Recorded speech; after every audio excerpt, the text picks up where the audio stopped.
Have you ever noticed how sometimes the deepest insights into complex topics, they don't come from textbooks or, white papers, but from something entirely unexpected?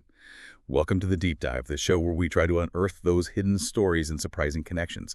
And today, we're taking on the world of AI through an incredible, kind of unique lens. Yeah. Music. That's right. We're embarking on a deep dive into an entire concept album. It's a collection of tracks that vividly narrate the journey of AI development.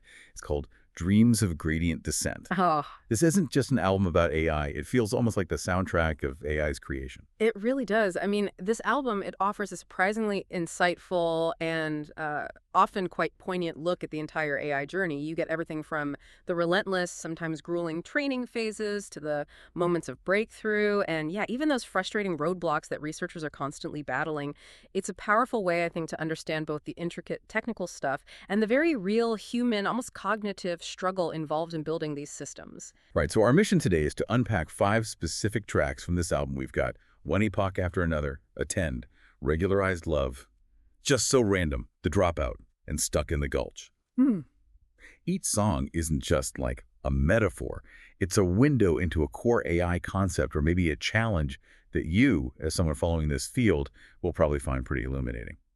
Okay, let's unpack this. So we're kicking things off with a track that immediately throws you into that tireless, almost ritualistic effort behind getting an AI model trained up, one epoch after another. It really evokes those images of late nights, endless coffee, and just a very human persistence.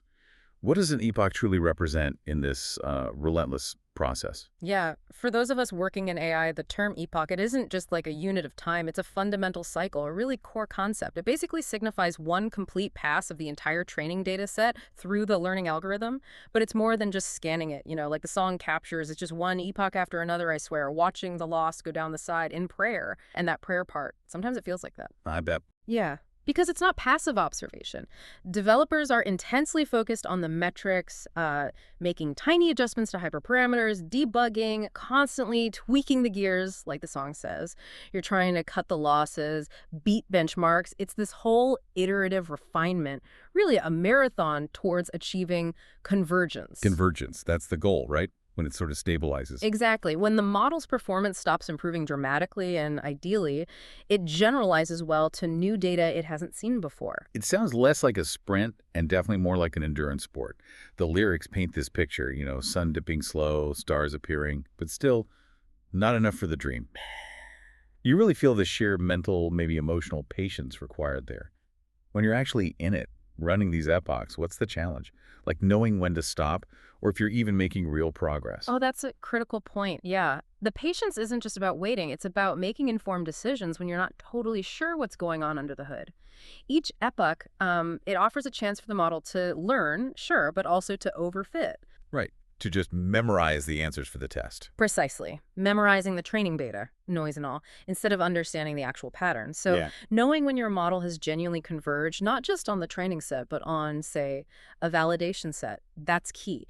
We often use things like early stopping, where we basically halt training when performance on that validation set stops getting better, even if the training loss itself is still going down. Ah, okay. That makes sense. Prevents it getting too obsessed with the training data. Exactly. Prevents that too wild behavior we'll touch on later. And that line, the D's a river, it don't ever stop. That's such a profound metaphor. It captures the continuous flow of data, the need for constant updates, the ongoing nature of learning, but also the challenge of curating that river, making sure the data is clean and relevant for learning effectively. That continuous flow, that refinement. It's actually a perfect lead-in to our next track, Attend. The title immediately makes me think about focus, obviously. But how does an AI attend? Is it just listening harder, or is it like a more sophisticated kind of selective processing? It's definitely that sophisticated selective processing. Yeah.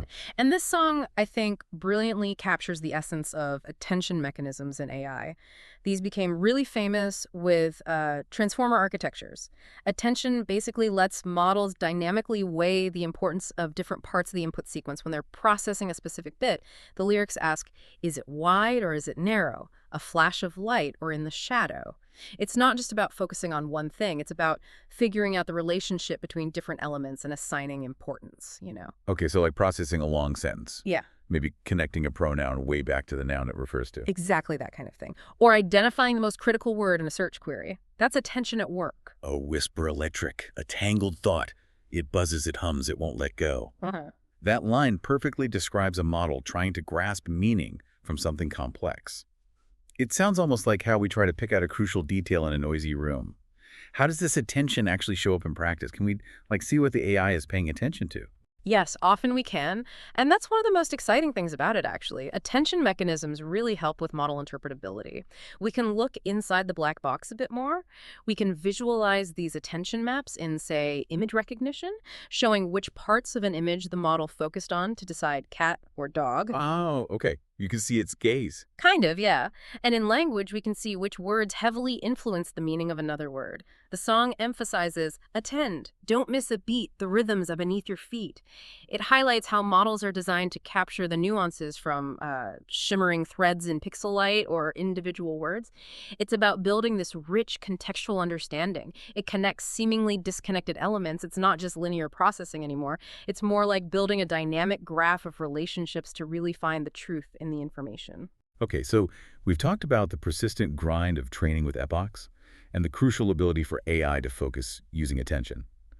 But what happens if a model focuses too well, like almost obsessively, on just the training data? This brings us to two fascinating tracks that seem to work together. Regularized love and just so random the dropout. The titles alone kind of hint at reining something in, right? Preventing it from running wild. You've absolutely hit on a core challenge. Overfitting. That's the technical term for what you described. It happens when a model learns the training data, including all its noise and weird quirks, just too perfectly. It gets so specialized that it bombs on new, unseen data. Which kind of defeats the whole purpose. Totally. It's useless then. Regularized love describes the technique of regularization, which basically adds a penalty term to the model's loss function, a sort of mathematical leash. The song puts it beautifully. Carefree days I ran so wild, a scatter plot, a reckless child, no limits, no edges. Then you came like a rule so tight, pull my chaos into the light. Clip my wings and slow my flow. Regularized love made me grow. Exactly. That perfectly illustrates how regularization, by adding this constraint, forces the model to be simpler, smoother. It discourages it from fitting every tiny little fluctuation in the training data. So it is like a necessary constraint. Yeah. Smoothing out the model's behavior so it generalizes better to new stuff it hasn't seen. I love that line. You stretched my curve, held me in place, turned my noise into empty space. It makes so much sense visually. Picturing a complex, jagged curve getting sort of gently flattened. Are there different ways to apply this regularized love, different kinds of rules? Oh, absolutely. The two most common are L1 and L2 regularization. L2, it's also called ridge regularization, adds a penalty based on the square of the weights. It encourages smaller, more spread out weights. Okay. And L1, or lasso regularization, adds a penalty based on the absolute value of the weights. And this has a really interesting side effect. It can push some weights to exactly zero. Zero, so it just ignores some inputs. Effectively, yes. It performs feature selection by making the model sparse. It helps figure out what's really important, but, it's a balance. Too much regularization, and you risk underfitting. Underfitting. Yeah. So too simple now. Yeah, where the model is too simple to capture even the basic patterns. It's finding that sweet spot.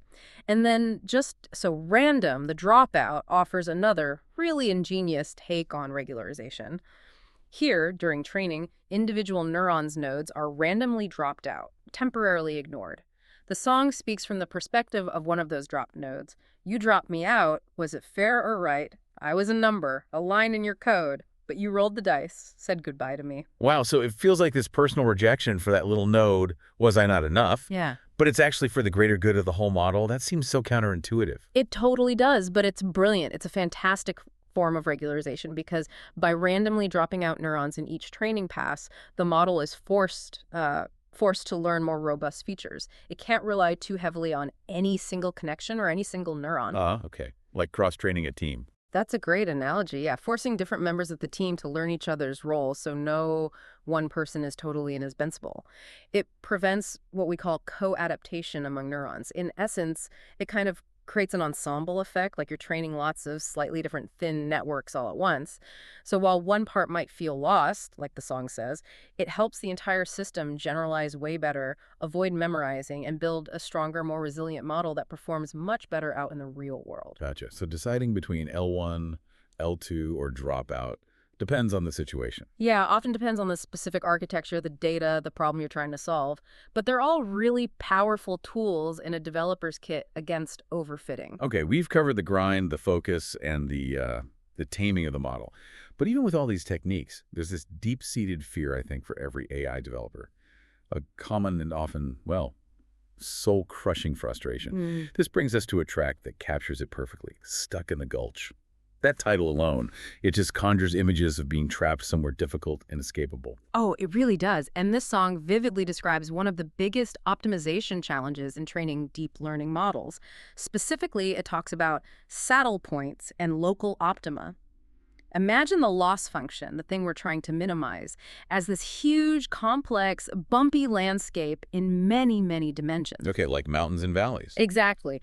A local optimum is like being at the bottom of a small valley. From your spot, every direction you move is uphill. So your optimizer, your algorithm thinks, great, I found the bottom. Even if there's a much deeper valley, the global optimum somewhere else. Precisely. And a saddle point, which turns out to be more common in the high dimensions of deep learning, is like being on a mountain pass or, well, a saddle. It might be flat or even going uphill in some directions, but crucially, there are other directions that still lead downhill, offering a potential escape route. But it can still be tricky to find them. Oh, okay. The lyrics paint the picture perfectly. Down on the saddle point where dreams grow thin, the gradient fades, no way to begin. The gradient fades, meaning the signal telling it where to go gets weak. Exactly. My model rests where the numbers lie. Caught in the gold, watching time slip by. It means the model's found a spot where the error isn't changing much. It seems okay, but it's far from the absolute best it could be. So the model isn't necessarily performing terribly, but it just can't find its way to the best solution. It's lost in the math where the answers are slim. The human frustration there must be immense, trying to figure out, is it really stuck, or is it just slow? Or did I mess something up? That's exactly right. The gradient fades, meaning the signals telling the model which way to move for improvement become tiny, often near zero. Momentum, another technique, won't take hold. The optimizer's tired. It's described as a local optimum where dreams go to die, because the model just can't find a path to get better using its current strategy. This is a huge technical complexity that researchers constantly battle. This is really where the cleverness of different optimizers comes in. Basic stochastic gradient descent, or SGD, might struggle badly here, but more advanced optimizers, like SGD with momentum, try to use past movement to kind of roll over these small humps or escape flat regions. And then you have adaptive learning rate methods like ADAM or RMS prop. They can adjust how big a step they take for different parameters, which helps them navigate these really complex landscapes and hopefully kick the model out of a gulch. It sounds like a constant battle then, requiring not just technical skill, but real intellectual resilience for the developers, figuring out if they need a fresh start, tweak things, or maybe even a completely new design. It absolutely does. Diagnosing whether you're in a local optimum or a saddle point, or if there's maybe just a subtle bug in your code, that's a huge part of the human struggle in AI development. It often means rethinking the whole architecture, adjusting hyperparameters in ways that aren't always intuitive, or even going back and looking at the data again. It's really a testament to the creativity and the persistence, frankly, that goes into building effective AI, facing these complex, often invisible obstacles. Wow, what a journey through dreams of gradient descent. I mean, from the tireless one epoch after another grind of training Yeah. to the focused attend mechanisms digging into crucial data, the clever techniques of regularized love and just so random, the dropout to keep models honest. Yeah. And then the frustrating reality of getting stuck in the gulch. It really covers the full spectrum of the AI development experience. And it's articulated so well through these songs. Indeed. What's really fascinating here is how these songs articulate not just the technical hurdles, but also the aspirations and, the sheer human effort involved. It reflects that idea that knowledge is most valuable when understood and applied. We really see the persistence, the ingenuity in designing algorithms, and the mental fortitude needed to push through endless loss or the need for a completely new approach. It paints such a vivid picture of the dedication behind every AI tool we now interact with, often without thinking about it. So maybe the next time you interact with an AI model, whether it's suggesting a song, translating text, whatever too, perhaps you'll hear a faint echo of these melodies. The patient wait of a model going through countless epochs, the struggle to attend to the right signals and all the noise, the necessary constraint of regularized love, or even that silent scream of a developer trying to escape a metaphorical gulch. It's definitely a reminder that behind every seamless AI interaction, there's a story of profound human effort and some really clever engineering. And perhaps this deep dive will leave you with a provocative thought to mull over. If AI models could truly dream, would their dreams of gradient descent sound exactly like this album? And thinking forward, if these songs capture our current challenges so well, what new songs, what new challenges and breakthroughs might we be creating in our labs right now, unknowingly composing the soundtrack for tomorrow's AI?